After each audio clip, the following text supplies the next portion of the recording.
क्या आपको पता है, महाभारत के युद्ध में एक ऐसा योद्धा भी था जो अकेले ही पूरी कौरव और पांडव सेना को कुछ ही पलों में खत्म कर सकता था, लेकिन फिर भी वह युद्ध में लड़ नहीं पाया।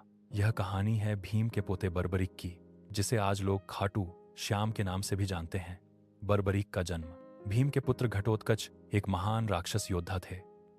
उनकी पत्नी मोरवी बहुत शक्तिशाली और तपस्विनी स्त्री थीं। उनके घर एक पुत्र का जन्म हुआ, बर्बरीक। बचपन से ही बर्बरीक असाधारण था। उसकी शक्ति, साहस और बुद्धि देखकर सभी हैरान रह जाते। लेकिन उसकी मां ने उसे एक बात हमेशा सिखाई, सच्चा योद्धा वही होता है जो कमजोर का साथ देता है। यह बात बर्बरीक के दिल में बस गई। दिव्य शक्तियां। जब बर्बरीक बड़ा हुआ तो उसने घोर तपस्या की।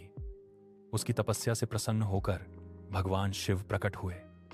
शिवजी ने उसे 3 दिव्य बाण दिए। ये साधारण बाण नहीं थे। इन 3 बाणों में अद्भुत शक्ति थी।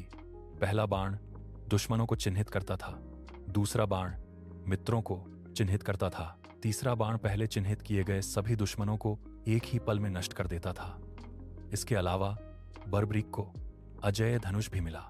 अब वह इतना शक्तिशाली हो गया था कि पूरी सेना को अकेले खत्म कर सकता था। क्या महाभारत युद्ध की खबर। कुछ समय बाद पूरे भारत में खबर फैल गई, कुरुक्षेत्र में महाभारत का युद्ध होने वाला है। पांडव और कौरव दोनों सेनाएं तैयार थीं। जब बर्बरीक को यह पता चला तो उसने अपनी मां से कहा, मां, मैं भी इस महान युद्ध में भाग लेना चाहता हूं। उसकी मां ने कहा, ठीक है, लेकिन एक वचन देना होगा। बर्बरीक बोला, कौन सा वचन। खौन, वान, खौन, खौन। मां ने कहा, तुम हमेशा हारने वाले पक्ष का साथ दोगे। बर्बरीक ने बिना सोचे यह वचन दे दिया। श्री कृष्ण से मुलाकात। जब बर्बरीक कुरुक्षेत्र की ओर जा रहा था तब रास्ते में एक ब्राह्मण ने उसे रोका। वह कोई साधारण ब्राह्मण नहीं था, वह थे भगवान श्री कृष्ण। कृष्ण ने पूछा, तुम कहां जा रहे हो। आप। बर्बरीक बोला, मैं महाभारत के युद्ध में भाग लेने जा रहा हूं। कृष्ण ने मुस्कुराकर पूछा, तुम अकेले क्या कर लोगे।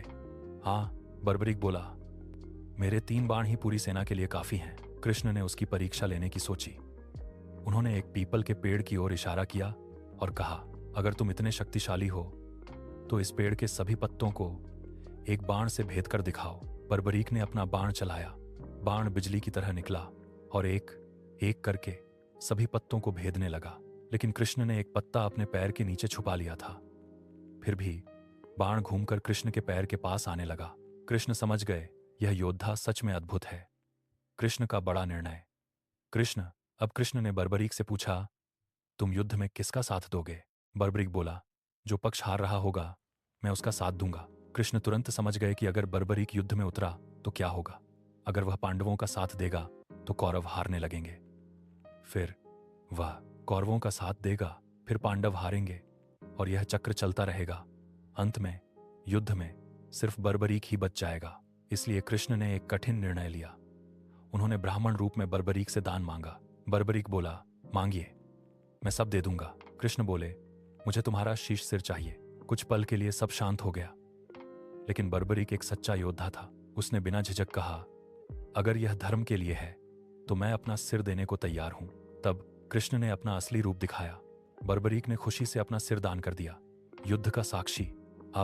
कृष्ण ने उसका सिर एक ऊंचे पर्वत पर रख दिया ताकि वह पूरे महाभारत युद्ध को देख सके। 18 दिन तक भयानक युद्ध चला। भीष्म गिरे, द्रोण गिरे, कर्ण गिरे। अंत में पांडवों की जीत हुई।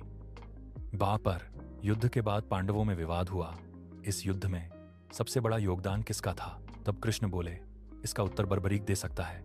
जब उससे पूछा गया तो उसने कहा, मैंने पूरे युद्ध में केवल सुदर्शन चक्र और श्री कृष्ण की लीला को ही विजय दिलाते देखा। सब समझ गए कि असली विजय कृष्ण की रणनीति से हुई थी। खाटू श्याम का आशीर्वाद। बर्बरीक के त्याग से प्रसन्न होकर कृष्ण ने कहा, कलयुग में तुम्हारी पूजा श्याम के रूप में होगी। जो भी सच्चे दिल से तुम्हें याद करेगा उसकी मनोकामना पूरी होगी। आज राजस्थान के खाटू धाम में लाखों लोग खाटू श्याम बाबा की पूजा करते हैं। दोस्तों, अगर आपको महाभारत की ऐसी रहस्यमयी और शक्तिशाली कहानियां पसंद हैं तो वीडियो को लाइक करें, सब्सक्राइब करें और कमेंट में जय श्री श्याम जरूर लिखें ताकि हम ऐसी और अद्भुत कहानियां आपके लिए लाते रहें।